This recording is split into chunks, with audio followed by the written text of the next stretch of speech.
গেল সপ্তাহে বেশ আলোচিত একটি বিষয় ছিল বিএনপি, জামাত এবং এনসিপি তিনটি দলই সরকারের উপদেষ্টা এবং প্রশাসনের নিরপেক্ষতা নিয়ে প্রশ্ন তুলেছেন। এমন পরিস্থিতিতে উপদেষ্টাদের কেউ কেউ সসম্মানে পদত্যাগের কথা ভাবছেন, এমনটিও শোনা যাচ্ছে। এদিকে নির্বাচন সংশ্লিষ্ট আরপিও সংশোধনীর খসড়া অনুমোদন করা হয়েছে। রাজনৈতিক দলগুলোর পরস্পর বিরোধী অবস্থানে যেই জটিল পরিস্থিতি তৈরি হচ্ছে, তাতে নির্বাচনের যেই ট্রেন যাত্রা শুরু করেছিল সেটি ঠিকঠাক মতো গন্তব্যে পৌঁছতে পারবে কিনা সে সকল বিষয় নিয়ে আজকে আলোচনা করতে চাই। আপনাদের প্রত্যেককে আমন্ত্রণ জানাচ্ছি ইস্পাহানি মির্জাপুর ৪ নিবেদিত মুক্তকণ্ঠে। সাথে রয়েছি আমি মোহাম্মদ ইমতিয়াজ। আমরা আলোচনায় যাবার আগে সম্মানিত অতিথি তিনজন রয়েছেন, তাদের সাথে আপনাদের পরিচয় করিয়ে দিতে চাই। স্টুডিওতে রয়েছেন আমার সাথে সাংবাদিক ও কলামিস্ট আনিস আলমগীর, এবং রয়েছেন লেখক ও রাজনৈতিক বিশ্লেষক রেজাউল করিম রনি, এবং অনলাইনে আমার সাথে যুক্ত রয়েছেন দিল্লি বাংলাদেশ হাই কমিশনের প্রেস মিনিস্টার ফয়সাল মাহমুদ। আপনাদের তিনজনকে অনেক ধন্যবাদ আমাদের সাথে যুক্ত হবার জন্য। গণ অভ্যুত্থানের সূচনায় যেই সামগ্রিক ঐক্য অন্তর্বর্তী সরকারকে সমৃদ্ধ করেছিল, ঠিক তার বিপরীত চিত্র আমরা এখন দেখতে পাচ্ছি বিদ্যমান রয়েছে। ভোটের আগে সরকারের নিরপেক্ষতা নিয়ে প্রশ্ন তুলেছে, যেমনটি আমি ভূমিকায় বলছিলাম। এই প্রশ্নটি কেন তৈরি হচ্ছে, আপনাকে দিয়ে শুরু করতে চাই। এটা যারা প্লেয়ার আছে তারা হয়তো উপলব্ধি করছে। বিশেষ করে আমি ফিল করি যে যারা নির্বাচনী কাজে যুক্ত হবে বা প্রশাসনিক ক্ষমতা আছে, ওই সমস্ত জায়গায় যে সমস্ত লোকদের নিয়োগ দেওয়া হচ্ছে তাদের রাজনৈতিক সংশ্লিষ্টতা আছে। এই ধরনের আশঙ্কা থেকে এরা রাজনৈতিক দলগুলো পরস্পরের বিরুদ্ধে অভিযোগটা আনছে। এটা শুধু বিএনপি করছে তা না। বিএনপি ভাবছে যে প্রশাসনে জামাতমনা যে লোকগুলো আছে তাদেরকে বিশেষ বিশেষ জায়গায় হয়তো সরকার অবস্থান নিচ্ছে, এবং একটা কমিটি গঠন করা হয়েছিল 4জন সচিব, 4জন উপদেষ্টা, 2জন সচিবের নেতৃত্বে। বিএনপি সেটা নিয়ে প্রধান উপদেষ্টার সাথে বৈঠক করে প্রধান অভিযোগ করেছে এটা যাতে না হয়, এবং কারণ তারা দেখেছে সেখানে হয়তো সংখ্যাগরিষ্ঠতা ভিত্তিতে এমন আছে যে জামাতমনা লোকদেরই নিয়োগ পাওয়ার বেশি সম্ভাবনা আছে। তো প্রধান উপদেষ্টা তখন তাদেরকে আশ্বাস দিয়েছেন যে এটা তিনি স্বয়ং দেখবেন। তাহলে এখানে একটা বড় ধরনের আমরা মানে ক্লু দেখতে পাই যে কি বিষয়গুলো। বিএনপির আরও 2-1টা অবজারভেশন আছে যেটা প্রধান উপদেষ্টাকেও তারা বলেছে, হয়তো কতগুলো মিডিয়ায় আসেনি, আর কতগুলো তারা ইলেকশন কমিশন বলেছে। আরেকটা যে অভিযোগটা প্রধান, সেটা হচ্ছে অভিযোগ না, তারা দাবি জানিয়েছে যেটা ইসলামী ব্যাংক সহ জামাত নিয়ন্ত্রিত আরও যে সমস্ত প্রতিষ্ঠান আছে তাদের কর্মকর্তারা যাতে ইলেকশন প্রসেসে যুক্ত না হয়। এটা একটা ভীতিকর বিষয়, কারণ তারা মনে করে যে এই লোকগুলো দলীয়ভাবে নিয়োগপ্রাপ্ত, দলীয় দৃষ্টিকোণ থেকে তাদেরকে নিয়োগ দেওয়া হয়েছে। সো তারা ন্যাচারালি তারা তাদের দলের জন্য সার্ভ করবে এবং ইলেকশনে ইঞ্জিনিয়ারিংয়ে তারা হয়তো ভূমিকা রাখবে। আর আপনি যে অভিযোগের কথা বলছেন যে পরস্পর অনাস্থার যে বিষয়টা, এটা তো সবসময় হয়ে এসছে। যেহেতু এই গভর্নমেন্টটা প্রায় 1.5 বছর ধরে কার্যকর থাকছে, তো তাদের অনেকের শ্রেণী চরিত্র বের হয়ে গেছে। অনেকে জেনে গেছে কে কোন দলে, এমনিতে তারা কোনো না কোনো দলের সমর্থনে এসেছে। আনিস আলমগীর, আপনার সাথে আমরা কথা বলছিলাম, আলোচনা করবো। একটা দুর্ঘটনা ঘটেছে, আমরা একটু সেই জায়গাটা যেতে চাই। হয়তো আপনারা জানেন, বিয়ে বাড়ির কমিউনিটি সেন্টারে রাজধানীর কালশিতে আগুন লাগার ঘটনা ঘটেছে। দর্শক, আপনারা নিশ্চয়ই বিভিন্ন সামাজিক যোগাযোগ মাধ্যমে খেয়াল করছেন। ফায়ার সার্ভিসের 7টি ইউনিট সেখানে কাজ করছেন এবং ঘটনাস্থলে আরও 5টি ইউনিট যাচ্ছে আমরা যতদূর জেনেছি। সেখানে আমাদের সহকর্মী সুলতান মাহমুদ আরিফ রয়েছেন, আমরা তার সাথে কথা বলার চেষ্টা করছি। আরিফ, কি অবস্থা দেখছেন? একের পর এক এই যে দুর্ঘটনা ঘটছে, এবং আজকে হঠাৎ করে, এবং রাত বাজে প্রায় 11:30 পার হয়ে গেল, কি অবস্থা দেখছেন?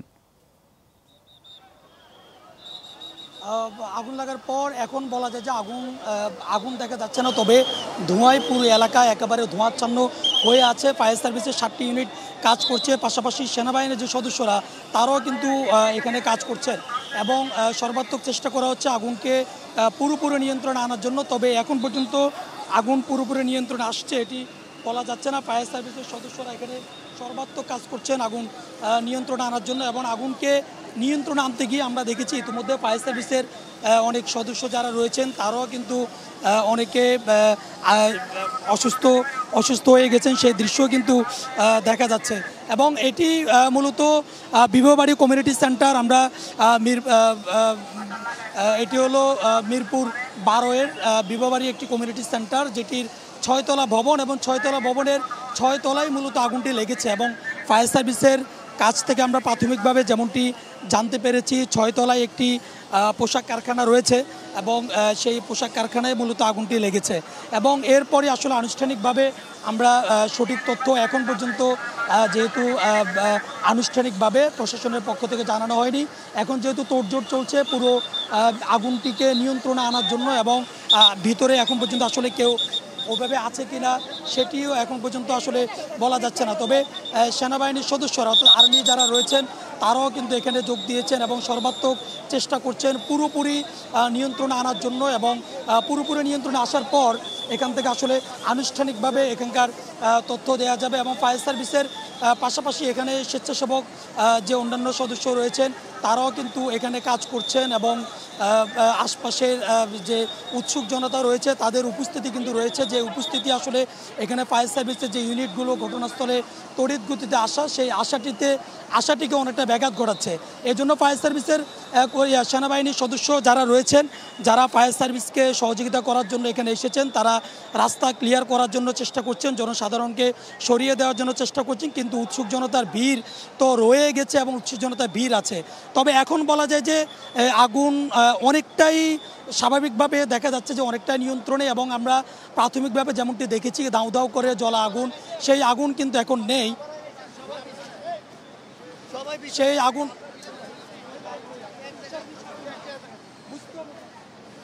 সেই আগুন কিন্তু নেই। তবে এখন দেখা যাচ্ছে যে ভবনটি রয়েছে সেই ভবনটি থেকে ধোঁয়া বের হচ্ছে এবং এখন পর্যন্ত যে হতাহতের খবর সেই হতাহতের খবরটি কিন্তু আমরা এখন পর্যন্ত পাইনি। এবং আপনি জানেন যে মিরপুরের এই জায়গাটির আশপাশে কোনো পুকুর নেই এবং যতটুকু পানি সঞ্চয় করা দরকার এবং যতটুকু পানি দিয়ে আগুন নিয়ন্ত্রণে আনা দরকার ততটুকু পানি কিন্তু ফায়ার সার্ভিসের কর্মী যারা রয়েছেন তারাই কিন্তু এখানে নিয়ে এসেছেন। আমরা দেখছি যে ফায়ার সার্ভিসকে সহযোগিতা করার জন্য ইতিমধ্যে যারা রয়েছেন সেনাবাহিনীর সদস্য এবং স্বেচ্ছাসেবক অন্যান্য যে সংগঠনগুলো রয়েছে সেই সংগঠনগুলোর সদস্যরা কিন্তু বিভিন্ন পোশাকে এসে এখানে একত্রিত হয়েছেন এবং বলা যায় যে সবাই মিলে এখানে সর্বাত্মক চেষ্টার মাধ্যমে ভয়াবহ একটি আগুনের যে দুর্বিষহ যে চিত্র আমরা দেখেছি প্রথম দিকে, সেই দুর্বিষহ একটি চিত্র থেকে আসলে যে অনেকটা বলা যায় যে অনেকটা রক্ষা পাওয়া গেছে।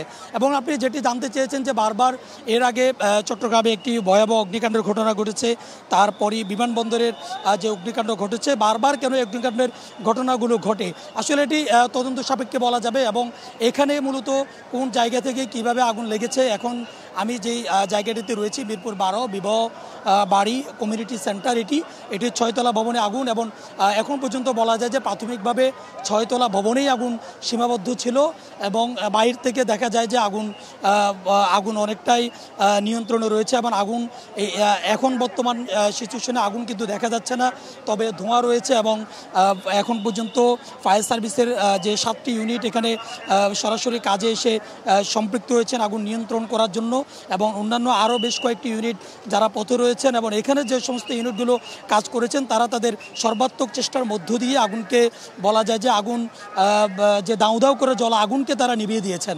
এবং পাশাপাশি যে ওয়াসার মাধ্যমে যে পানির ব্যবস্থা আমরা দেখেছি, যে ওয়াসাও কিন্তু এখানে যে পানির যে ব্যবস্থা সেটি কিন্তু করেছে এবং সব দিক বলা যায় যে সব দিক বিবেচনায় স্বেচ্ছাসেবক সংগঠনগুলো, সেনাবাহিনীর সদস্যরা, আর্মি ফায়ার সার্ভিসের সদস্যরা এবং যে ওয়াসার যে সমস্ত পানি সরবরাহের মাধ্যমে বলা যায় যে অল্প সময়ের ভিতরে যে দাউ দাউ করে জ্বলা আগুন, সেই আগুনকে অনেকটাই বলা যায় যে অনেকটাই নিয়ন্ত্রণে নিয়ে আসতে পেরেছে। তবে এখন পর্যন্ত আমরা যে 6 তলা ভবনের 6 তলাটি আমরা দেখানোর চেষ্টা করছি, ওখান থেকে কিন্তু এখনও ধোঁয়া বের হচ্ছে। এখনও আসলে ভিতরে কি পরিমাণ আগুন রয়েছে বা ভিতরে এখন পর্যন্ত আগুন রয়েছে কিনা সেটি আমরা স্পষ্ট নয়। এবং অপরদিকে এখানকার যে পিছনের দিকে যে সিঁড়িটা রয়েছে সেই সিঁড়িটা দিয়েও আমরা দেখতে পাচ্ছি যে ফায়ার সার্ভিসের সদস্যরা কাজ করছেন এবং অপর সাইডে অর্থাৎ বলা যায় যে দুটি সাইড রয়েছে, দুটি সাইড থেকেই ফায়ার সার্ভিসের সদস্যরা কাজ করছেন এবং পুরোপুরি নিয়ন্ত্রণে আসলে এবং ফায়ার সার্ভিসের সদস্যরা পুরোপুরি যখন ঘোষণা দিবে যে আগুন নিয়ন্ত্রণে এসেছে তখন আসলে বলা যাবে যে এখানকার আগুন কতটুকু নিয়ন্ত্রণে এসেছে। তবে এখন পর্যন্ত আমরা ধোঁয়া দেখতে পাচ্ছি যে এখান থেকে যে ধোঁয়া সেই ধোঁয়াটি বের হচ্ছে আসলে ধোঁয়াটি বের হচ্ছে এবং আমরা ঠিক যখন ফায়ার সার্ভিসের মাধ্যমে আমরা জানতে পারি তখন ঠিক 10:42 মূলত ফায়ার সার্ভিসের সদস্যরা আমাদেরকে আনুষ্ঠানিকভাবে আগুন লাগার বিষয়টি জানিয়েছেন এবং এর আগ থেকেই মূলত এখানে আগুন লাগছিল এবং 10:42 ফায়ার সার্ভিস যখন আমাদেরকে আনুষ্ঠানিকভাবে জানায় তখন তাদের 4টি ইউনিট এখানে এসেছে এবং 2টি ইউনিট তখন পথে রয়েছে এবং এরপরই একে একে এই আগুন নির্বাপনের কাজে 7টি ইউনিট কাজ করেছে এবং পাশাপাশি তাদেরকে সেনাবাহিনীর যে সর্বাত্মক সহযোগিতা সেনাবাহিনীর সহযোগিতার মাধ্যমে এবং স্বেচ্ছাসেবক সংগঠনগুলোর মাধ্যমে এবং ওয়াসার পানি সরবরাহের মাধ্যমে মূলত এখানকার আগুন নিয়ন্ত্রণে আসে বা নিয়ন্ত্রণে আনার জন্য তারা কাজ করে। তবে এখন পর্যন্ত আমরা যে ভয়ানক পরিস্থিতি আমরা শুরুতে দেখেছি এই বিবাহ বাড়ি কমিউনিটি সেন্টারের 6 তলার আগুন, সেই আগুন কিন্তু প্রাথমিকভাবে বলা যায় যে 6 তলায় সীমাবদ্ধ ছিল এবং ফায়ার সার্ভিসের সদস্যরা অল্প সময়ের ভিতরে সেটা 6 তলায় যেহেতু নির্বাপন করতে পেরেছে অনেকটাই, এখন পর্যন্ত আনুষ্ঠানিকভাবে ঘোষণা না দিলেও সেই 6 তলা থেকেই কিন্তু আশপাশে ছড়িয়ে যায়নি। তবে আগুন যদি ভয়ঙ্কর বা একটু থেকে একটু, যেহেতু পাশের যে ভবনগুলো রয়েছে সেগুলো অনেকটা লাগোয়া, সেখান থেকে আসলে এটি ভয়ানক একটি পরিস্থিতি ধারণ করতে পারত এবং সেটি কিন্তু এখন পর্যন্ত সেই পরিস্থিতি কিন্তু দেখা যায়নি। তবে শেষ পর্যন্ত বলা যায় যে এখন পর্যন্ত ফায়ার সার্ভিসের 7টি ইউনিট এখানে কাজ করেছে, পাশাপাশি সেনাবাহিনীর সদস্যরা কিন্তু এখানে ছিল এবং ওয়াসার যে পানি সরবরাহ সেগুলো কিন্তু ছিল এবং সর্বাত্মক প্রচেষ্টার মধ্য দিয়ে 6 তলায় যে আগুনটি লেগেছে সেই আগুন 6 তলার মধ্যেই সীমাবদ্ধ ছিল। এখন বলা যায় যে ভিতরে আগুন আছে কিনা সেটি এখন পর্যন্ত নিশ্চিত না, তবে বাইরে কোনো আগুন দেখা যাচ্ছে না, ধোঁয়া রয়েছে এবং বলা যায় যে অনেকটাই যে দাউ দাউ করে জ্বলা আগুন সেটি অনেকটাই এখন নিয়ন্ত্রণে রয়েছে। ফায়ার সার্ভিস সেনাবাহিনীর সদস্যরা কাজ করছে। অনেক ধন্যবাদ। সুলতান মাহমুদ আরিফ আমাদের সাথে যুক্ত হয়েছিলেন। দর্শক, রাজধানীর মিরপুর 12 নম্বরের একটি বিয়ে বাড়ি অর্থাৎ কমিউনিটি সেন্টারের 6 তলা ভবনের 6 তলায় একটি পোশাক কারখানার কথা তিনি বলছিলেন যে সেখানে অগ্নিকাণ্ডের ঘটনা ঘটেছে। এখনও পর্যন্ত হতাহতের কোনো খোঁজখবর পাওয়া যায়নি এবং আমরা যদ্দূর বাহির থেকে দেখতে পাচ্ছি যে অগ্নিকাণ্ডের ঘটনাটি মোটামুটিভাবে নিভে গিয়েছে। নিশ্চয়ই পরবর্তী বুলেটিনে আমরা আমাদের সহকর্মীর মাধ্যমে আপনাদেরকে আরও আপডেট আমরা জানানোর চেষ্টা করব। জনাব আনিস আলমগীর, আপনি বলছিলেন। হ্যাঁ, আমি বলছিলাম সেটা হচ্ছে বিএনপি তার কনসার্ন প্রকাশ করেছে প্রধান উপদেষ্টার কাছে, বিশেষ করে আমলারা যাতে এখানে প্রভাব শুধু বিএনপি না, এনসিপি থেকেও আমি আসছি সেখানে, আমলারা যাতে না করতে পারে। আর প্রাইভেট ব্যাংকের কথা বললাম, ইসলামী ব্যাংক এবং আরও যারা ইসলামী প্রতিষ্ঠান যারা আছে, জামাত মনা, তারা যাতে এখানে প্রভাব বিস্তার না করতে পারে। বিএনপির আরেকটা দাবি সেটা হচ্ছে যে বিভিন্ন স্কুলগুলোতে কমিটি পরিবর্তন করা হচ্ছে। এই সরকার নতুন সরকার আসার পর অলরেডি ওই কমিটিগুলো পরিবর্তন হয়ে গেছে। এই স্কুলগুলো হচ্ছে যেই সমস্ত জায়গায় ভোট হবে, এই ভোট কেন্দ্রগুলোতে আবার কমিটির একটা নিয়ন্ত্রণ থাকে, সেই জায়গাতে যাতে নতুন করে আবার পরিবর্তন না হয় সেটাও বিএনপির ডিমান্ড আছে। জামাতও ঠিক একই স্টাইলে আমলাতান্ত্রিক যে বিষয়গুলো আছে, আমলাতন্ত্রে বিএনপি সমর্থক যারা আছে তারা যাতে প্রভাব বিস্তার না করে, 2-4 জন হয়তো ডিসির ক্ষেত্রেও তাদের অবজারভেশন আছে সেটা বলেছে। আর এনসিপিও একই ধরনের কথা বলেছে, আমি স্পেসিফিক ওরা কি বলেছে জানি না, কিন্তু মূল বিষয়টা হচ্ছে নাহিদ হোসেন একটা কথা বলেছেন, তিনি বলছেন যে ভাগ বাটোয়ারার একটা, ওটা আগেই বলেছে, ওটা তো মাহফুজ আগে বলেছে যে প্রশাসনটা 2 দলে ভাগ করে নিয়ে গেছে। সো এখানে তাদের যে বলার নতুন কিছু আছে তা না, কিন্তু 3 দলেরই আবার একটা যেটা প্রধান বিষয় সেটা আপনি যেটা বললেন উপদেষ্টাদের নিয়ে অবজারভেশন, ওইটাই আমি বলতে লাগছিলাম আমাদের এই আলোচনার আগে। সেটা হচ্ছে যে এই অবজারভেশন থাকাটা অস্বাভাবিক না, যেহেতু 2 বছর ধরে একটা দল, 2 বছর না প্রায় 1.5 বছর ধরে এই সরকার আছে। এই সরকারে থাকার কারণে উপদেষ্টাদের চরিত্র অনেকের কাছে প্রকাশিত হয়ে গেছে, তারা কে কোন দলের সাথে প্রভাব বিস্তার করছে, কোন দলের জন্য তারা কাজ করছে। সো তাদের সম্পর্কে একটা অবজারভেশন থাকা এটা অস্বাভাবিক কিছু না। কিন্তু আমরা যদি দেখি, এবং তারা ইনস্টল করতে, নতুন কোনো সরকার ইনস্টল করতে বলছে না, বলছে যে এই সরকারই যাতে অ্যাক্ট করে যে ক্যাটেগরি গভর্নমেন্টের মতো, ওনারা যেহেতু অন্তর্বর্তীকালীন সরকার, কিন্তু 3 মাসে যে সরকার থাকবে ইলেকশনের আগে, নিরপেক্ষ দল নিরপেক্ষ সরকার, যেটা আমরা 90-তে দেখেছি বা 96-তে দেখেছি, ওই ধরনের সরকার তারা চাচ্ছে। এবং সেই চাওয়াটাও ঠিক আছে, কারণ হচ্ছে যে দল ইলেকশন করতে যাচ্ছে, ইলেকশন যখন করতে যায় তখন এই প্রভাব, এই উপদেষ্টারা যদি কোনো না কোনোভাবে এমন কোনো ডিসিশন মেকিংয়ে চলে যায়, তাহলে একটা দলের বিপর্যয় কিন্তু টোটাল এসে যেতে পারে। তো কিন্তু নতুন যেহেতু আরেকটা সরকার চাচ্ছে না, তার মানে এদেরকে দিয়ে করতে হবে। আর এদেরকে দিয়ে করতে হলে এদের সরকারকে অনেক সতর্ক থাকতে হবে যে এদের এমন কোনো ভূমিকা যাতে প্রভাব বিস্তার না করে। বিশেষ করে 2 উপদেষ্টার সম্পর্কে বেশি বলা হয়, আসিফ মাহমুদ আর একজন মাহফুজ, ওরা রাজনীতি করবে এরকম এক ধরনের চিন্তা ছিল। তো এগুলো আসিফ মাহমুদের মধ্যে বিশেষভাবে আসে, কারণ সে স্থানীয় সরকার উপদেষ্টা। তো এগুলো যদি ঠিক না হয় তাহলে এক ধরনের অভিযোগ থেকে যাবে। কিন্তু আমরা আবার এটাও মনে রাখতে হবে যে এইরকম একটা সরকারের অধীনে কিন্তু 2008 সালেও কিন্তু এই নির্বাচন হয়েছে। মঈনুদ্দিন ফখরুদ্দিনের যে সরকার ছিল সেটাও কিন্তু 3 মাসের সরকার ছিল না, সেটাও কিন্তু অন্তর্বর্তীকালীন সরকার ছিল, এবং তার অধীনে একটা নিরপেক্ষ নির্বাচন আমরা দেখেছি। যতটুকু নিরপেক্ষ, যেটুকু ছিল আর কি গ্রহণযোগ্য হয়েছে সেটুকু তখনকার জন্য। এখনকারও যে পরিস্থিতি বিরাজ করছে, আমরা চাই যে একটা নির্বাচন এমনই হোক যেটা সবাই স্যাটিসফাইড হয়, বিশেষ করে গ্রহণ সবার কাছে স্যাটিসফ্যাকশন না হতে পারে, কিন্তু যারা পার্টিসিপেট করছে তাদের কাছে অন্তত স্যাটিসফ্যাকশন হোক। জি, আমরা আপনার কাছে আবারও আসবো জনাব রেজাউল করিম রনি। আমরাও একই প্রশ্ন আপনার কাছে রাখতে চাই। অন্তর্বর্তী সরকার থেকে যে তত্ত্বাবধায়ক সরকারের কথা বলা হচ্ছে, এইটার রূপরেখাটা কেমন হবে এবং এখন এক ধরনের উদ্ভূত পরিস্থিতি যে তৈরি হয়েছে, এটা আসলে কিভাবে সমাধান করা যাবে? জি, ধন্যবাদ। দেখেন, এটা তো সম্মিলিত শক্তি, মানে সম্মিলিত রাজনৈতিক শক্তি এবং রাজনৈতিক অভ্যুত্থানের মধ্যে দিয়ে আসা সরকার। তো ফলে এখন আসলে কোনো বিরোধী দল নাই, সবই আধা সরকারি দল, কারণ সবারই কম বেশি সরকারি স্টেক আছে। তো সেদিক থেকে এই সরকারের চরিত্রটা নির্দলীয় হবে, এটাই সবাই আশা করে। কিন্তু তারপরেও লম্বা সময় ধরে ধরেন এখানে তারা দায়িত্ব পালন করার মধ্য দিয়ে দেখা যাচ্ছে যে প্রত্যেক দলই, বিএনপি একটা অভিযোগ করছে, জামাত করছে, এনসিপি করছে, প্রত্যেকেরই নিরপেক্ষতার ব্যাপারে একটা প্রশ্ন হাজির হয়েছে, মানে উপদেষ্টাদের নিরপেক্ষতার জন্য। দেখেন, নিরপেক্ষতা কথাটা খুব অ্যাবসার্ড, এবং বাংলাদেশে তো এটা খুবই প্রায় অসম্ভব ব্যাপার আর কি। নিরপেক্ষতা, তারপরেও একটা প্রিন্সিপাল যদি না থাকে যে কোন বেসিসে আপনি নিরপেক্ষ। ধরেন এখানে, কারণ উপদেষ্টা পরিষদ গঠনের সময় সমস্ত দলের মতামত আপনি নিয়েছেন, এবং সমস্ত দল যার যার পছন্দ মতো মতামত দিয়েছে বা নাম সাজেস্ট করেছে, সেই অনুযায়ী উপদেষ্টা গঠিত হয়েছে। তার মানে এটা সর্বদলীয় উপদেষ্টা পরিষদ। নিরপেক্ষ উপদেষ্টা পরিষদ এটা দাবি করাটা আমি মনে করি যে এটা অযৌক্তিক হবে, কারণ আপনি তো দলীয়ভাবেই নাম প্রস্তাব করেছেন। তাহলে সর্বদলীয় উপদেষ্টা পরিষদ একটা দায়িত্ব পালন করবে, সেটা তাহলে যেই দল যার নমিনেশন বা যার নাম সাজেস্ট করেছে সেই উপদেষ্টা তার বা সেই দলের হয়ে কাজ করবে, ভূমিকা পালন করবে, এইটা আবার কাম্য না। তাহলে কি করতে হবে? তাহলে তারা ন্যাশনাল ইন্টারেস্টকে সার্ভ করার জন্য এখানে এসেছেন। ধরেন বিএনপি যদি কারো নাম প্রস্তাব করে থাকে, জামাত যদি কারো নাম প্রস্তাব করে থাকে, এনসিপির পক্ষ থেকে যদি কেউ গিয়ে থাকে, তারা যেই দায়িত্ব নিচ্ছেন, তারা কেউ আর এনসিপির দায়িত্ব নিচ্ছেন না, জামাতের বা বিএনপির দায়িত্ব নিচ্ছেন না, তারা রাষ্ট্রের দায়িত্ব নিচ্ছেন।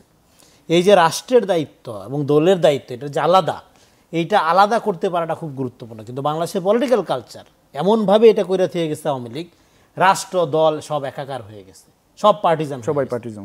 ফলে এই যে স্ট্রাকচার, লম্বা সময় ধরে যে পার্টিজান চর্চা, এইটার প্রভাব সব জায়গায় পড়ছে। এই কারণে এই প্রশ্নগুলো উঠছে। তারপরেও এইবার সর্বদলীয় পরিষদ হওয়ার পরেও আমরা যদি খোঁজার চেষ্টা করি কোন দিকে আর কি, ধরেন যে পাল্লা ভারী বা এই সরকারের ভর কেন্দ্র কোন দিকে, এটা যদি খোঁজার চেষ্টা করি, তাহলে আমরা কিভাবে খুঁজব?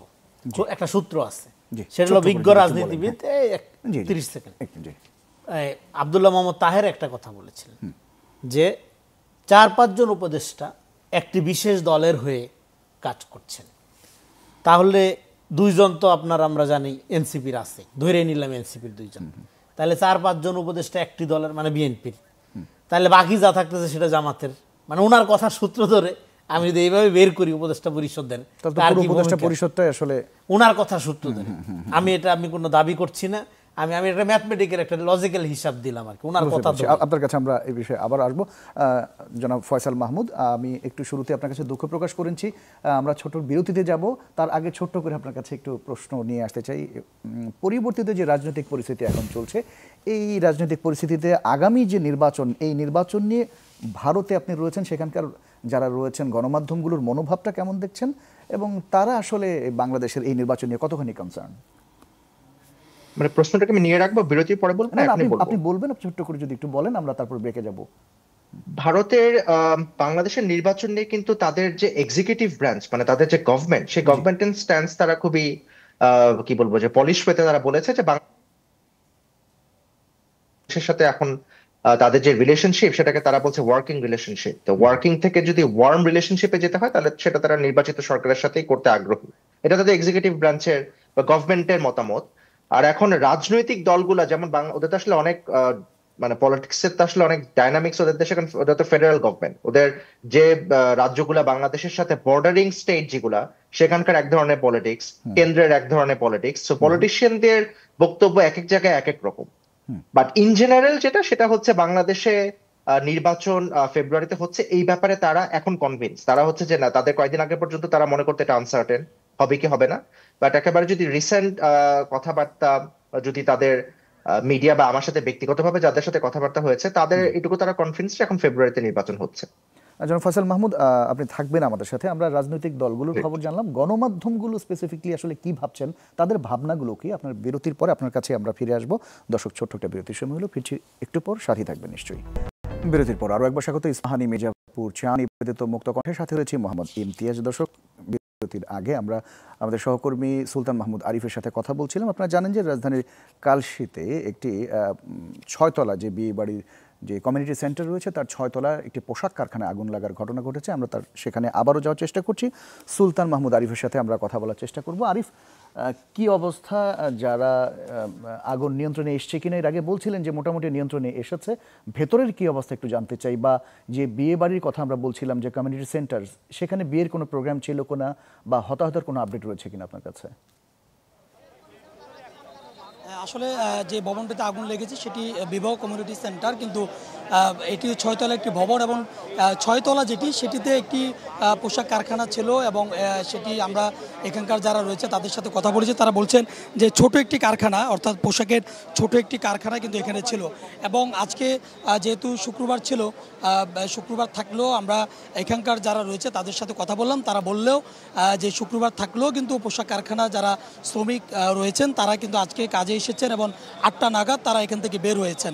এবং 8টার পরে মূলত এখানে কেউ ছিল না, এবং বলা যায় যে কোনো মানুষের ক্ষতি কিন্তু হয়েছে এমন কোনো তথ্য আমরা এখন পর্যন্ত পাইনি। এবং মালামাল কি পরিমাণ পড়েছে এবং আগুন কিভাবে লেগেছে, সেই তথ্য তদন্ত সাপেক্ষে বলা যাবে, যেহেতু ফায়ার সার্ভিস কাজ করছেন। এবং এখন পর্যন্ত আগুন নেই, কিন্তু ফায়ার সার্ভিসের সদস্যরা এখনও ভিতরে তারা কাজ করছেন, এবং কিছুক্ষণের মধ্যেই আনুষ্ঠানিকভাবে তারা ব্রিফ করবেন, সংবাদ সম্মেলন করবেন, এবং তখন আসলে তারা এখানকার যে সবশেষ তথ্য, সেই তথ্যটি তারা দিবেন।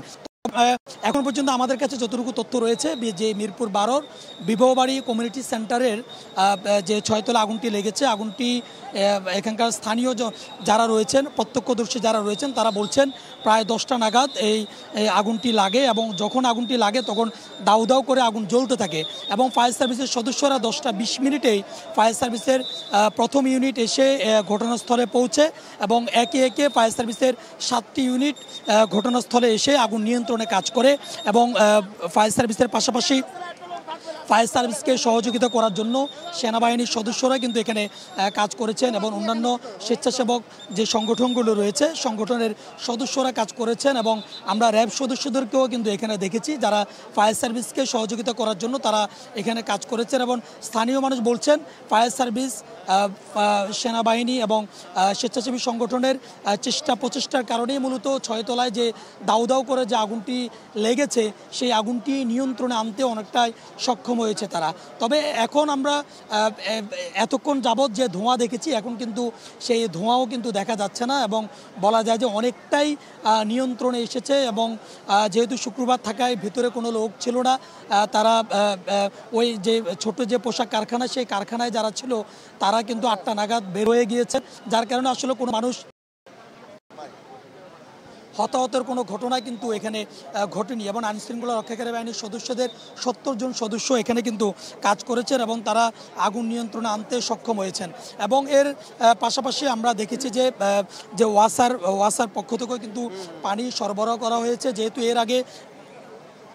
এর আগে যেহেতু বিমানবন্দরের আগুনের ঘটনা ঘটেছে এবং চট্টগ্রামে বড় ধরনের আগুনের ঘটনা ঘটেছে, সেগুলোর প্রেক্ষিতেই আইনশৃঙ্খলা রক্ষাকারী বাহিনীর সদস্যরা এবং ফায়ার সার্ভিসের সদস্যরা কিন্তু সদা তৎপর ছিল, প্রস্তুত ছিল, যার কারণে এই আগুনটি অতি অল্প সময়ের ভিতরে নিয়ন্ত্রণে আনতে পেরেছে বলে সাধারণ মানুষ যারা রয়েছে, প্রত্যক্ষদর্শী যারা রয়েছে তারা বলছেন। তবে এখন পর্যন্ত আসলে এই বিবাহবাড়ি কমিউনিটি সেন্টারের যে ভয়াবহ আগুনটি ছিল, আগুন প্রাথমিকভাবে আমরা নিয়ন্ত্রণে দেখলো। ভিতরে কি পরিস্থিতি রয়েছে সেটি ফায়ার সার্ভিস কিছুক্ষণের মধ্যে সংবাদ সম্মেলন করবেন এবং এখানে কোনো ধরনের হতাহত হয়েছে সুলতান মাহমুদ আরিফ, অনেক ধন্যবাদ। আমরা আসলে আসার খবর হচ্ছে যে হতাহতের কোনো খোঁজ খবর এখনো পর্যন্ত আমরা পাইনি।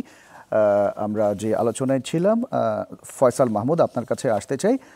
ফয়সাল মাহমুদ, আশা করি আপনি শুনছেন আমরা গণমাধ্যমের যেই ভূমিকাটা বা তাদের যে অবজারভেশনগুলো সেটা কি ছিল ভারতের, সেটা বলছিলাম। ইন্ডিয়ার তো যেটা ধরেন, ইন্ডিয়ার আসলে গণমাধ্যম অনেক বড়, বাট মানে দিল্লি বা রাজধানী, সেখান থেকে মেজর সংবাদপত্রগুলো বের হয় এবং সব মেজর টিভি স্টেশনগুলো এখানে আছে। সো আমি দিল্লির কথা বলতে পারি, কারণ আসলে ওদের রিজিওনাল নিউজ পেপার বা যেমন ধরেন পশ্চিমবঙ্গের যে নিউজ পেপারগুলো বা পশ্চিমবঙ্গ ভিত্তিক যে আপনার টিভি চ্যানেলগুলো, সেটাও কিন্তু তাদের এক ধরনের অবজারভেশন দেয়, বাট সেটার বিষয়ে আমি পরে আসি। দিল্লির থেকে বের হওয়া major newspaper big four, যেটা Hindustan Times, the Hindu, Indian Express আর দ্য টাইমস অফ ইন্ডিয়া, আর টিভি গুলোর মধ্যে আপনার এনডি টিভি, নিউজ 18 যারা আছে, তাদের ব্যাপারটা কি, তাদের নিউজ সাইকেলে এখন বাংলাদেশের এই ইলেকশন বিষয়টা, মানে বাংলাদেশ কাভারেজ যেটা, কারণ আমি নিজে বাংলাদেশের যে কাভারেজ ইন্ডিয়ান মিডিয়া দিয়ে থাকে সেটা আমি নিজে একটা প্রতিদিন দৈনন্দিন আমার একটা নিজের একটা অ্যানালিসিস তৈরি করতে হয়। তো সেটা থেকে দেখছি যে তাদের এই নিউজ সাইকেলে এই মুহূর্তে অ্যাটলিস্ট লাস্ট 2 সপ্তাহ ধরে বলা যেতে পারে যে বাংলাদেশে ইলেকশন এরকম বড় করে নাই। তাদের একটা রেগুলার কনসার্ন, যেটা তারা তাদের মিডিয়াতে প্রমিনেন্ট কাভারেজ দেয়। যেমন আপনি সাপোজ জাতীয় পার্টি জিএম কাদের সাহেব যে কথাবার্তা বললো যে জাতীয় পার্টিকে ছাড় ইলেকশন, বা তার সাথে আওয়ামী লীগের কথা বললো, তো এই কথাগুলো হচ্ছে হয়তো বাংলাদেশের মিডিয়া এখন কতটুকু গুরুত্ব দিয়ে করে জানি না, বাট ইন্ডিয়ান মিডিয়া এই পার্টিকুলার নিউজগুলোকে খুবই গুরুত্ব সহকারে ছাপায়। আবার একই সাথে অ্যাসোসিয়েটেড প্রেস একটা ইন্টারভিউ করেছিল সজীব ওয়াজেদ জয়, তো সেটা ইন্ডিয়ান মিডিয়াতে বেশ কয়েকটা জায়গায় পিক করেছে। সো তাদের কিছু পার্টিকুলার ইন্টারেস্টের জায়গা আছে যেগুলো তারা পিক করে, সো ওটা তাদের রেগুলার নিউজ সাইকেলে থাকে এই ধরনের জিনিস। আর এটা বাদে তাদের আসলে ব্যাপারটা কি, যে তাদের বাংলাদেশের ইলেকশন, হ্যাঁ, তাদের আগে অপেট, যেটাকে ওপিনিয়ন বলে, ওপিনিয়নের পাতায় থাকে, বাট নিউজের পাতায় নাই। কারণ এখন আসলে ইলেকশনের বিষয়টা কি, ইলেকশন তফসিল ঘোষণা করলে বা সামনে আরো জিনিসপত্র যদি ইলেকশনের যে হচ্ছে সেই বিষয়টা যদি আরো সামনে চলে আসে, তখন হয়তো জিনিসটা নিউজ সাইকেলের মধ্যে ঢুকবে। বাট এই মুহূর্তে ওইভাবে আসলে নিউজ সাইকেলে বাংলাদেশের ইলেকশন বিষয়টা ওদের নাই। আর যেটা হচ্ছে যে অপারেশন সিন্দুরের পরে বাংলাদেশ তাদের কাভারেজে যতটুকু গুরুত্ব দিয়েছিল, এখন আসলে তাদের কাভারেজের ম্যাক্সিমাম গুরুত্বটা ওই তাদের ওয়েস্টে চলে গেছে। ফয়সাল মাহমুদ, গত এক বছরে ভারতের পররাষ্ট্র মন্ত্রণালয় তো বারবার বলছিল যে তারা চায় বাংলাদেশে যত দ্রুত সম্ভব একটি সুষ্ঠু, অবাধ এবং গ্রহণযোগ্যমূলক নির্বাচন হোক। সেই নির্বাচন হোক, সেটা হোক গণতান্ত্রিক এবং অন্তর্ভুক্তিমূলক। হ্যাঁ, তো সেক্ষেত্রে আওয়ামী লীগ বিহীন কোনো নির্বাচনকে ভারত অন্তর্ভুক্তিমূলক মনে করবে কিনা? সেটা তো আসলে ধরেন তাদের, আমি আবারও বললাম, তাদের গভর্নমেন্ট যেটা বলছে সেটা তাদের এক্সিকিউটিভ ব্রাঞ্চের একটা পলিশ স্টেটমেন্ট।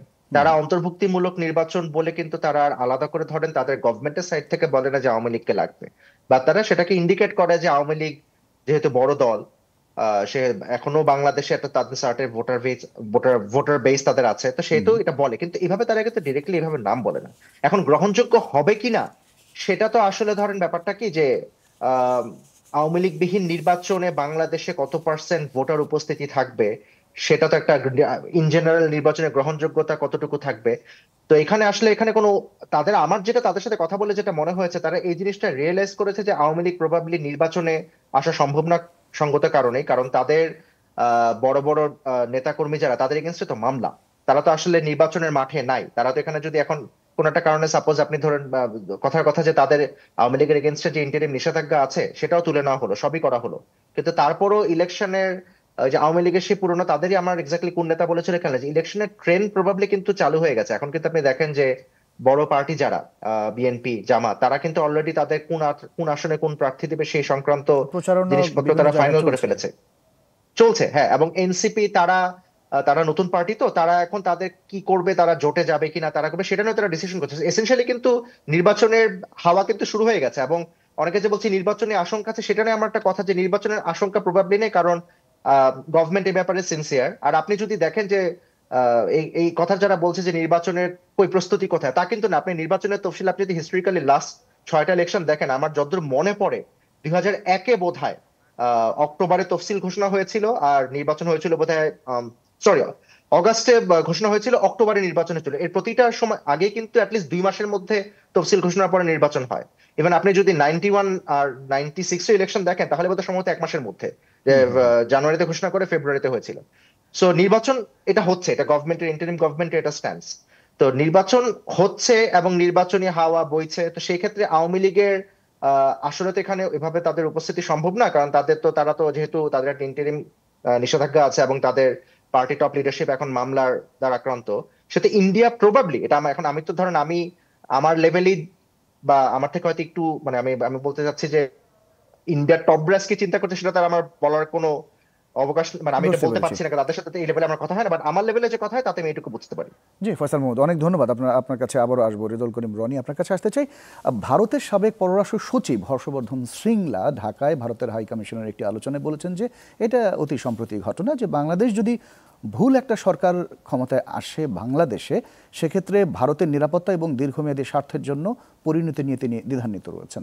তিনি বলছিলেন, তো এই ভুল সরকার বলতে আসলে দিল্লি কি বোঝাতে চায়? দেখেন, এখানে ভারতের ব্যাপারে আমি সেদিন বিখ্যাত পত্রিকা, ভারতের একটা জনপ্রিয় পত্রিকা দ্য উইকে একটা ইন্টারভিউ দিচ্ছিলাম এক সাংবাদিকদের সাথে। দেখেন, ভারতের যেটা হচ্ছে যে ধরেন তার পুরা পররাষ্ট্রনীতির কোর্সটাই কিন্তু পরাজিত হচ্ছে। নট অনলি বাংলাদেশ, গ্লোবালি তার ফরেন পলিসি, মোদির ফরেন পলিসি প্রচণ্ড রকমভাবে ব্যাকলেশিংয়ের মধ্যে আছে। এবং 5 তারিখে এখানে তো শুধু হাসিনার পতন হয়নি, এখানে তো ভারতীয় ইস্টাবলিশমেন্টেরও পতন হয়েছে। এবং এখানে আপনি দেখছেন যে আপনার এই গণ অভ্যুত্থানের মানে ব্যাপকভাবে জনসম্পৃক্ততার জন্য এখানে ভারত বিরোধী সেন্টিমেন্ট কি পরিমাণ ভূমিকা পালন করছে। হাসিনা বিরোধী সেন্টিমেন্ট যদি এখানে ধরেন আপনি 50% থাকে, হাসিনার লুটপাট, অত্যাচার, খুন, গুম, হ্যাঁ, এই পাচার, এগুলোর কারণে অধিষ্ঠিত হওয়ার বিক্ষুব্ধতার সব অবস্থা যদি 50% থাকে, আর 50%ই আপনি বলতে পারবেন যে ভারতের এই ধরনের দাদাগিরিমূলক আচরণের কারণে কিন্তু মানুষ বিক্ষুব্ধ ছিল। তো ফলে এটা ভারত এবং আওয়ামী লীগ এই দুই আপনার যা হরিহর আত্মা, এই দুইটার বিরুদ্ধেই হ্যাঁ যৌথভাবে এখানে গণ অভ্যুত্থান হয়েছে এবং জনগণ রায় দিয়েছে। তো সেটার ফলে এখানে ভারতের পররাষ্ট্রনীতিতে যে ভুল ছিল, তার সব ডিম যে এক আওয়ামী বাস্কেটে রাখার নীতি যে তার ভুল ছিল, সেটা কিন্তু পরবর্তী সময়ে আপনার অনেক আপনার ধরেন পররাষ্ট্র বিশ্লেষক, কূটনীতিকরা কিন্তু তাদের আলোচনায় হ্যাঁ এটা আপনার প্রকাশ করেছেন এবং অনেক গবেষণা প্রবন্ধ, লেখালেখি আমি দেখেছি ইন্টারন্যাশনাল মিডিয়াতে, আমরা নিজেরাও লিখেছি। হ্যাঁ, তো সেদিক থেকে এখন আপনি এই যে বক্তব্য উচ্চারণ করলেন, এটা তো খুবই হতাশাজনক। তাদের তো কোনো শিক্ষা হয়নি। বাংলাদেশের মানুষ কি চয়েস করবে, ভুল নেতৃত্ব না সঠিক নেতৃত্ব চয়েস করবে কি না, সেইটার সিদ্ধান্ত দেওয়ার বা অবজারভেশন দেওয়ার আপনার এই অডাসিটি তো ইন্ডিয়ার দেখানোর দরকার নেই। কারণ এটা দেখাইতে গিয়ে তো তারা ফেল করছে।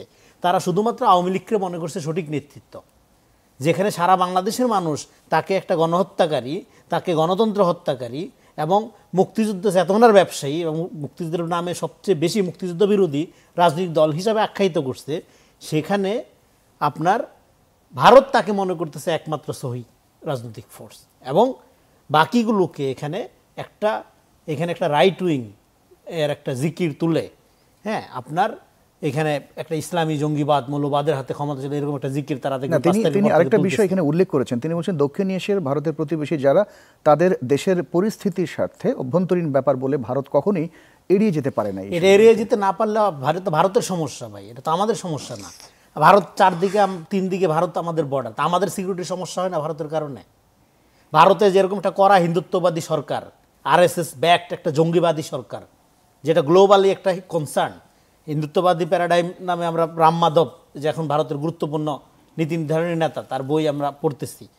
তার যে হিন্দুত্ববাদী প্যারাডাইম, এটাকে সে একটা সিভিলাইজেশনাল আপনার প্রজেক্ট মনে করে। শুধু এটা তার রাজনীতি না, তো এটা গ্লোবাল থ্রেট।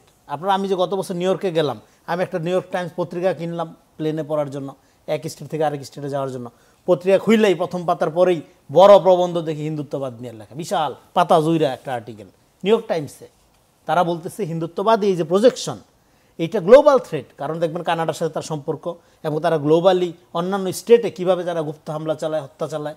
সো ফলে ভারতের দিক থেকে দেখেন, ভারতের সাথে বাংলাদেশের সম্পর্কের ইতিহাস, পার্টিকুলারলি প্রতারণার ইতিহাস, বাংলাদেশের জনগণকে যদি ভারত বুঝতে না পারে, সেটা খুবই আনফর্চুনেট হবে।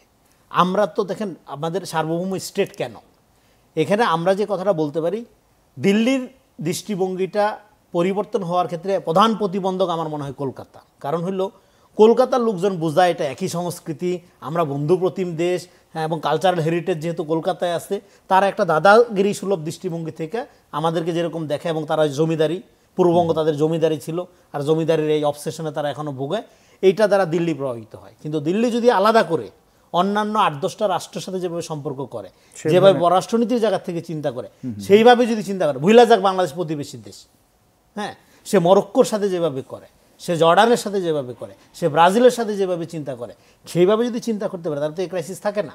ফলে 5 তারিখের পরে অন্তত এইটা ইন্ডিয়ার দিক থেকে খুবই গুরুত্বপূর্ণ। তার পুরা পররাষ্ট্রনীতির কোর্স সে কী চিন্তা করবে, এটা তার ব্যাপার, সেটা আমরা তাদের মতো আকবারাইয়া বলবো না। আমরা অবজারভার হিসাবে দেখতেছি এগুলো ফেল করতেছে গ্লোবালি। শুধু বাংলাদেশের ব্যাপারে বলবো, অবশ্যই ইন্ডিয়ার পুরা ব্যাপারটা রিথিঙ্ক করতে হবে। রিথিঙ্ক যদি না করে, সে যদি ধরেন এখন আবার একটা দলকে বেছে নেয়, ধরেন তখন আওয়ামী লীগকে বেছে নিল, এখন যদি XYZ একটা দলকে যদি বেছে নেয়, আবারও এটা আত্মঘাতী হবে। ফলে এটা দরকার ইন্ডিয়ার দিক থেকে এবং বাংলাদেশের জনগণের দিক থেকে। দেখেন, আমরা একটা কমন সাউথ এশিয়ান আইডেন্টিটি বিশ্বাস করি। যখন আমরা ইউরোপ আমেরিকাতে যাই, আমরা কিন্তু এই তথাকথিত ভারত বিদ্বেষী, তথাকথিত পাকিস্তান বিদ্বেষী, এই জায়গা থেকে আমরা দেখি না, রাইট? তো এই কমন সাউথ এশিয়ান আইডেন্টিটির জায়গা থেকে এটা রক্ষা করা, এই ইমোশনটা রক্ষা করা, সাউথ এশিয়ান আইডেন্টিটি রক্ষা করার ক্ষেত্রে ইন্ডিয়াকে একটা গুরুত্বপূর্ণ এবং দায়িত্বশীল আচরণ করতে হবে। অনেক ধন্যবাদ আপনাকে। আনিস আলমগীর, আপনার কাছে আসবো। আওয়ামী লীগের বিচার না হওয়া পর্যন্ত তারা নির্বাচনে অংশগ্রহণ করতে পারবে না, এটি তো মোটামুটি ঘোষণা এসেছে। সম্প্রতি 6টি আন্তর্জাতিক মানবাধিকার সংস্থা তারা প্রধান উপদেষ্টার কাছে চিঠি দিয়ে তারা জানিয়েছে যে গুম খুনের নিশ্চিত করার পাশাপাশি আওয়ামী লীগ কার্যক্রমে নিষেধাজ্ঞা প্রত্যাহারের তারা কিন্তু আহ্বান জানিয়েছে। তো সেক্ষেত্রে এই বিষয়টাকে আপনি কিভাবে দেখছেন? তারা তো অনেকগুলো অবজারভেশন দিয়েছে, কারণ সরকারের বিশেষ কিছু পদক্ষেপের প্রশংসাও করেছে। তারপরে বিচার বিভাগের স্বাধীনতা চেয়েছে, মানুষের মানবাধিকার লঙ্ঘিত হচ্ছে সেটাও বলছে। সবকিছু কনসার্নের মধ্যে ওইটাও আছে যে একটা আওয়ামী লীগকে রাজনৈতিক অধিকার দেওয়া হোক বা তাদের সেই বিষয়টা আছে। তো একটা বড় রাজনৈতিক দল হিসাবে বাংলাদেশে যাদের অবস্থান আছে, আমরা তো কেউ অস্বীকার করি না, আওয়ামী লীগকে পছন্দ করি আর না করি, তাদের যে সমর্থক আছে সেটা তো আমরা স্বীকার করি। তো সেই জায়গা থেকে তার মানবাধিকার সংগঠনগুলোর দায়িত্ব কি, তারা তো এগুলোই বলবে, এটা বলাটাই স্বাভাবিক। কিন্তু আমাদের সরকার সেটা কতটা তোয়াক্কা করছে সেটা হচ্ছে বিষয়। সেদিক থেকে তারা যদি বলে থাকে, তাতে তো রাইট পয়েন্টেই করছে। একটা আমরা যেটা ইনক্লুসিভ ইলেকশনের কথা বলছি বারবার, এই ইনক্লুসিভ ইলেকশন শুনলে অনেকের গা জ্বালা করে যে আপনারা ইনক্লুসিভ বলছেন কেন। আমরা তো ইনক্লুসিভ চাইবো, কারণ যে যারা প্রশ্ন তোলে যে আপনারা অতীতে ইনক্লুসিভ ইলেকশনের কথা বলেছেন কিনা, তারা হয়তো জানেন ইনক্লুসিভ ইলেকশন অতীতেও আমরা বলেছি। আর যদি বলে নাও থাকি, আমরা যদি ভুল করে থাকি, আগামী প্রজন্ম যারা আসছে তারা যাতে আমাদেরকে প্রশ্ন করতে না পারে যে আপনারা এরকম একটা ইলেকশন কিভাবে করলেন, শেখ হাসিনা যেরকম ইলেকশন করতো সেরকমই আরেকটা ইলেকশন করছে, তখন আপনারা কিছু বলেন নাই। সেই সাথে আমরা বলবো যে আমাদের ইনক্লুসিভ ইলেকশন দরকার। এখন রাজনৈতিক দলগুলো যারা আছে তারা তাদেরকে সুযোগ দেবে কি না দেবে সেটা তাদের বিষয়, সরকারের বিষয়। সেই জায়গায় আমাদেরকে যারা অভিযুক্ত করবে যে অতীতে মানে যে এখন যে আপনি যে অর্গানাইজেশনগুলো যে দাবি করছে আওয়ামী লীগকে ইনক্লুড করার জন্য, সেই জায়গায় একটা ভ্যালিড পয়েন্ট আছে। সেটা হচ্ছে অতীতে যে নির্বাচনগুলো হয়েছে সেখানে আমরা অংশগ্রহণমূলক ছিল না, এটা বলতে পারি। কারণ কিছু দল অংশ নেয় নাই, বিশেষ করে 14 ইলেকশনে তো টোটালি বলা যায় যে নির্বাচনের আগেই সরকার গঠন করে ফেলছে। 18 ইলেকশন একটা রাতের ভোট, এক ধরনের প্রতারণা হয়েছে যারা অংশগ্রহণ করেছিল তাদের সঙ্গে। আর 24 ইলেকশন নিজেরা ইলেকশন করছে, এটাও এক দলীয় ইলেকশন হয়েছে। কিন্তু যে প্রশ্নটা এখানে দাঁড়ায় সেটা হচ্ছে যে ওই আওয়ামী লীগ সরকার যে 3টে ইলেকশন করেছে তারা কাউকে তো নিষিদ্ধ করেনি, তারা আহ্বান করেছে, তাদের উপর আস্থা ছিল না বলে অন্যরা অংশগ্রহণ করতে পারেনি। এখন যেটা হচ্ছে সেটা হচ্ছে যে নিষিদ্ধ করা হচ্ছে, তুমি ইলেকশন করতে পারবে না। এই দুইটা পার্থক্য কিন্তু আমরা অনেকে টের পাচ্ছি না বা এটা নিয়ে বলছে না, যে এই জায়গাটার প্রশ্ন উঠবে তখন যে কোনো একটা রাজনৈতিক দলকে সেই অংশগ্রহণ করুক আর না করুক। আপনি বলছিলেন যে অংশগ্রহণ করতে পারবে কিনা, ওই পজিশন তাদের আছে কিনা। বেসিক্যালি এখন যে আরপিও করেছে, জি সে আরপি অনুযায়ী তো আওয়ামী লীগের সিংহভাগ নেতা ইলেকশনই করতে পারবে না, জি। কারণ সে প্রথমত পলাতক, দ্বিতীয়ত হচ্ছে যে তার বিরুদ্ধে মামলা আছে, এমনি তারা পারছে না। তার উপর হচ্ছে যে তারা নিজেরাই ডিসিশন নেবে কিনা যে ইলেকশনে যাবে কিনা। এত কিছুর পরেও যদি প্রশ্ন আসে যে তাহলে তাদেরকে আমরা ইলেকশন করতে দিচ্ছিও না, তো এই জায়গাগুলো ভবিষ্যতে প্রশ্ন আসবে। তাহলে আপনারা একটা দলকে কমপ্লিটলি নিষিদ্ধ করে রেখেছিলেন ইলেকশন করতে, তো ওই দলটা আবার পুরোপুরি দেশ থেকেও নিষিদ্ধ হয় নাই, আপনি কার্যক্রম নিষিদ্ধ করে রেখেছেন, এটাও এক ধরনের চালাকি করছেন। আপনি যদি আদালতে গিয়ে এই দলটাকে মনে করেন যে গত 16 বছর তাদের ন্যায় অন্যায় যে কি যা কিছু আপনি মনে করছেন যে তারা অ্যাট্রোসিটি করেছে, এই জন্য আপনি তাকে নিষিদ্ধ করে দেবেন, সেটা করেন, সেই জায়গাও আবার প্রশ্ন আসবে যেই যেই যেই বিষয়গুলোর জন্য আপনি তাকে দায়ী করছেন সেই একই বিষয়গুলো বা তার থেকে আরও মোটা দাগে 71 সালে যেই রাজনৈতিক দলটা বাংলাদেশকে স্বীকার করেনি সে আবার এখন রাজনীতি করতেছে, সেও নির্বাচনে অংশ নেবে। তাহলে এই জায়গায় রাষ্ট্র কি একই ভূমিকা পালন করছে কিনা সেটাও ভবিষ্যৎ প্রজন্ম প্রশ্ন তুলবে। খুব স্বাভাবিক, খুব স্বাভাবিক। চমৎকার করে উত্তর পেয়েছি, অনেক ধন্যবাদ জনাব ফয়সাল মাহমুদ। আপনার কাছে আবারও আসে, সম্প্রতি বিবিসিকে দেওয়া সাক্ষাৎকারে বিএনপির ভারপ্রাপ্ত চেয়ারম্যান তারেক রহমান বলেছিলেন ভারত যদি স্বৈরাচারকে সেখানে আশ্রয় দিয়ে বাংলাদেশের মানুষের বিরাগ ভাজন হয় সেখানে তো আমাদের কিছুই করার নেই। শেখ হাসিনা তো এখন ভারতে অবস্থান করছেন, তো সেখানকার নীতি নির্ধারকরা এই বিষয়ে আসলে কি ভাবছেন? আপনি প্রথম দিকে ছোট্ট করে বলছিলেন। দেখুন, শেখ হাসিনা ভারতে অবস্থান করছে এই বিষয়ে আমাদের বাংলাদেশের ইন্টারিম গভর্নমেন্ট থেকে ভারত সরকারকে জানানো হয়েছে। জানানো হওয়ার প্রক্রিয়াটা কিছু, তাদেরকে নোট ভার্বাল দিয়ে জানানো হয়েছে যে এটা আছে। তো এটা মানে আমাদের ফর্মার প্রাইম মিনিস্টার উনি এখানে আছেন, উনি এখানে এই আশ্রয়টা কেন দেওয়া হয়েছে এইভাবে তো আর কোশ্চেন করা যায় না, তাদেরকে একটা ডিপ্লোম্যাটিক পরিভাষার কিছু কার্টিসি থাকে, সেভাবেই জানানো হয়েছে। তো জিনিসটা তাদেরকে বারবার নোটিফাই করা হয়েছে। এখন নোটিফাই করা হচ্ছে, ইন্ডিয়ান গভর্নমেন্ট ওই নোট ভার্বালের এগেইনস্টে তারা আসলে ওইভাবে কোনো রিপ্লাই দেয়নি। তারা জিনিসটাকে রিসিভ করেছে, অ্যাকনোলেজ করেছে, কিন্তু কোনো রিপ্লাই ওইভাবে দেয়নি। তো এটা তাদের হয়তো গভর্নমেন্ট, তাদের সরকারই বলতে পারবে যে তারা এখানে তাদের এক্সাক্ট স্ট্যান্সটা কি। বাট এটা যদি ইন্টারপ্রিটেশন করে তাহলে এটা তো আন্ডারস্ট্যান্ডেবল, কারণ আসলে এটা তো এক ধরনের রাজনৈতিক আশ্রয়। তো উনি ওখানে এটা তাদের ইন্ডিয়া তাদের একটা রাজনৈতিক স্ট্যান্স এবং তাদের হয়তো গভর্নমেন্ট একটা স্ট্যান্স নিয়েছে। তো পরবর্তী পদক্ষেপ কি? পরবর্তী পদক্ষেপ সামনে নভেম্বরের ফার্স্ট উইকে বা সেকেন্ড উইকে, আমি যদি ভুল না করে থাকি, সম্ভবত শেখ হাসিনার এগেনস্টে ইন্টারন্যাশনাল ক্রাইম ট্রাইব্যুনালে যে মামলা, তার একটা বোধহয় রায় আসবে। তো রায় আসার পরবর্তী পর্যায়ে কি হবে, যে রায় যেটা আসবে সেটার উপর ডিপেন্ড করে তখন ইন্টারিম গভর্নমেন্ট ফার্দার কমিউনিকেশন করতে পারবে। সাপোজ রায়তে আসলো যে একটা কোনো একটা কনভিকশন হলো বা কিছু একটা হলো, তখন এটা আমাদের কিন্তু একটা মানে কি বলবো, যে আমাদের এক্সট্রাডিশন যেটা এখন এগেইন, এটা তো আসলে শেখ হাসিনা তো কোনো নর্মাল বন্দী না, উনি ফর্মার প্রাইম মিনিস্টার আউটস্টেড। এখন ইন্ডিয়ানে তাদেরই মিডিয়াতে কিন্তু তাদেরকে যখন পরিচয় করে দেওয়া হয় তখন প্রথম দিকে বলা হতো ফর্মার, তারপর থেকে জিনিসটা আউটস্টেড, পার্টিকুলার একটা পিরিয়ডের জন্য কনভিক্টেড শব্দটা ইউজ করেছিল। জি তো এটা আসলে তাদের এক ধরনের টপসি টার্ভি স্ট্যান্স, তারা কি করবে। কিন্তু আমার কাছে মনে হয় না জিনিসটা তো সোজা, কারণ at the end of the day উনি হচ্ছে একজন ফর্মার প্রাইম মিনিস্টার এবং একজন রাজনৈতিকভাবে আশ্রয়প্রাপ্ত একজন ব্যক্তি। তো সেই ক্ষেত্রে ইন্ডিয়ান এস্টাবলিশমেন্টস এর স্ট্যান্স কি হবে সেটা বলা মুশকিল। কিন্তু আমাদের ইন্টারিম গভর্নমেন্টের সাইড থেকে এখানে আমরা বারবার আমাদের যে কমিউনিকেশন প্রসিডিওর, যেটা নর্মস ফলো করে, সেটা আমরা করেছি এবং সেটা পরবর্তীতে আমার ধারণা ইন্টারিম গভর্নমেন্টের পরবর্তীতে যে গভর্নমেন্ট আসবে, ইলেক্টেড গভর্নমেন্ট, তারাও হয়তো কন্টিনিউ করবে। আরেকটি আমরা একেবারে শেষ পর্যন্ত ছোট্ট করে যদি আরেকটি বিষয় একটু বলেন, আমাদের আর অতিথিদের সাথে একটু কথা বলতে চাই। বিএনপির স্থায়ী কমিটির সদস্য সালাউদ্দিন আহমেদকে তো ভারতের শিলংয়ে গুম করার অভিযোগ রয়েছে এবং বাংলাদেশের চলমান যে গুমের বিচার হচ্ছে, গুমের সাথে সেনা সদস্যদের বিচারও চলমান কিন্তু রয়েছে, আপনি নিশ্চয়ই খেয়াল রাখছেন। তো ভারতের গণমাধ্যমগুলো এগুলো নিয়ে কি ভাবছে বা কি বলছে তারা? গণমাধ্যমগুলো এটা নিয়ে এখন পর্যন্ত নর্মাল নিউজ কাভারেজ দিয়েছে, মানে এটা ইভেন নিউজ অ্যানালিসিস ওরকম দেখিনি। তবে আমার ধারণা সামনে অপেড বা ওপিনিয়ন পিস আসবে, যেটাতে তারা হয়তো এই জিনিসটা, বাট মানে তাদের আমার ব্যক্তিগতভাবে আমার গত কয়েকদিনে যাদের সাথে কথা হয়েছে এটার পরে, তারা জিনিসটাকে ওই যে অ্যাজ এ ম্যাটার অফ ফ্যাক্টলি দেখছে, মানে জিনিসটাকে তারা এরকম খুব বেশি যে বাংলাদেশে, কারণ জিনিসটা কি যে এখানে সিভিল সোসাইটির যারা মেম্বার তারা এখানে আমরা বাংলাদেশে বসে যেভাবেই ভাবি না কেন, তারা কিন্তু জাস্টিস বা এই রিলেটেড ইস্যুতে তারাও কিন্তু সরব, এবং হয়তো যাদের সাথে মিশতে তারা হয়তো ভালো মানুষ, তারা এই কারণে তারা বলছে যে না, এখানে জাস্টিস এবং অ্যাকাউন্টেবিলিটি এটা এনশিওর করতে হবে। এটা আসলে আর্ম ফোর্সেস, আর বাংলা আর্ম ফোর্সেস এর কোন মেম্বারকে যে ইউজ করে এই ধরনের গুমের মতো কাজ করানো, যে এটা আসলে ইন্ডিয়ান আর্ম ফোর্সেস এর বিষয়টা কি, তারা কিন্তু আসলে গণমাধ্যমগুলো এগুলো নিয়ে খুব বেশি সরব না, সরব না, নিউজ জাস্ট এটাকে নিউজ আকারে ছাপিয়েছে, বা তারা এখানে আসলে এটাকে ওইভাবে কোনো। ধন্যবাদ ফয়সাল মাহমুদ। আমাদের সময় স্বল্পতার কারণে আপনাকে এখন একটু থামাতে হচ্ছে। রেজাউল করিম রনি, আপনার কাছে একটু জানতে চাই যে জুলাই সনদের আইনি ভিত্তি নিয়ে বিএনপি, জামাত, এনসিপি সহ দলগুলোর মধ্যে মতপার্থক্য এখনো কাটেনি। আপনি সম্প্রতি একটা টেলিভিশন টক শোতে এটা নিয়ে কথা বলেছেন, মন্তব্য করেছেন যে সংসদ ছাড়া গণভোটে যাওয়া যাবে না। আসলে কি বলতে চেয়েছিলেন সেখানে? দেখেন, আমি মনে করি যে এখানে গণভোট, গণভিত্তি, এগুলো এই দাবিগুলো খুবই মানে আপনার এই কোনো বেজ নেই, এগুলো ইমোশনাল কথাবার্তা। গণঅভ্যুত্থান দেয়ার, গণঅভ্যুত্থানের মধ্যে দিয়ে সরকার যদি বৈধ হয়, সরকারের গঠিত কমিশন যদি বৈধ হয়, তাহলে এর আবার আলাদা আইনি ভিত্তি দরকার কি? এবং সংস্কারের বিষয়ে বাংলাদেশের রাজনৈতিক অরাজনৈতিক কোনো ব্যক্তির কোনো দ্বিমত নাই। হাসিনা যে অবস্থায় দেশটা রেখে গেছে, এটা শুধু সংস্কার না, পুনর্গঠন দরকার। তাহলে গণভোট আপনি কিসের জন্য নেবেন? আওয়ামী লীগের লোকদের না ভোট পাওয়ার জন্য যে সংস্কার দরকার নেই, এটা আওয়ামী লীগ ছাড়া তার কেউ চায় না যে দেশে সংস্কার দরকার নেই। তো তাহলে এটা কেন গণভোট দরকার?